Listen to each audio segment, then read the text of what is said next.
rappeler ce qu'est un visa. Lorsque vous partez en voyage, certains pays exigent que vous disposiez d'une autorisation pour pouvoir entrer et séjourner sur leur territoire. Les services diplomatiques du pays vous délivrent alors un document officiel sous forme de vignette à apposer sur votre passeport. Le terme Schengen désigne l'espace auquel vous avez accès une fois muni de votre visa.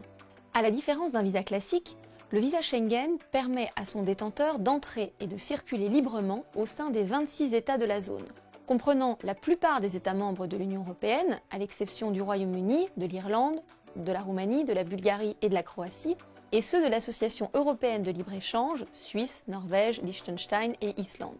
L'espace Schengen représente la plus grande zone du monde dans laquelle on peut voyager librement sans passeport. Le visa Schengen permet à un étranger de séjourner, de se déplacer dans tous les pays de cette zone, mais seulement pour une durée maximale de 90 jours.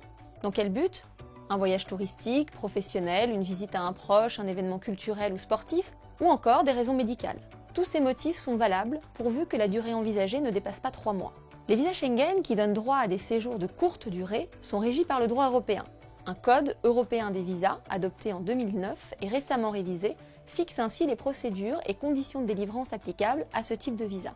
Au contraire, les séjours de plus de 3 mois sont régis par le droit national de chaque État. Parce qu'il permet à son titulaire de voyager librement au sein de nombreux pays, le visa Schengen est très fortement demandé. En 2018, 14,3 millions de visas Schengen ont été délivrés, dont 25% d'entre eux pour la France. Cela étant, tous les étrangers n'ont pas nécessairement besoin d'un visa pour entrer en Europe. Certains viennent en effet de pays qui ont bénéficié d'une exemption de visa Schengen. Ces pays figurent sur une liste annexée à un règlement européen. Ainsi, les ressortissants albanais, canadiens, colombiens, mexicains ou encore argentins n'ont pas besoin de visa pour entrer dans l'espace Schengen. Au contraire, les ressortissants des pays qui figurent sur la liste des pays soumis à visa, afghans, arméniens, saoudiens, russes, chinois, algériens, doivent impérativement être munis d'un visa pour accéder au territoire européen.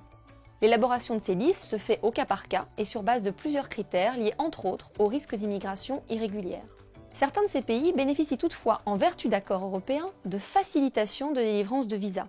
Il s'agit de simplifications administratives concédées à tout ou à certaines catégories de ressortissants de pays tiers.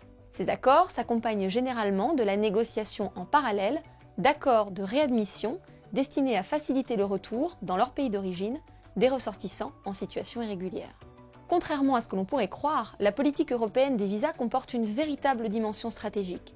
Elle contribue à renforcer l'attractivité de l'Europe, stimule l'investissement et favorise la croissance économique. Elle donne également une indication sur la nature des relations politiques, diplomatiques ou commerciales qu'entretient l'Union avec ses partenaires. Le niveau de coopération d'un pays tiers en matière de réadmission, par exemple, est ainsi fortement pris en compte. Des ajustements dans la délivrance de visas Schengen peuvent désormais avoir lieu jusqu'à ce que l'état de la coopération s'améliore. La politique des visas fait alors office de levier.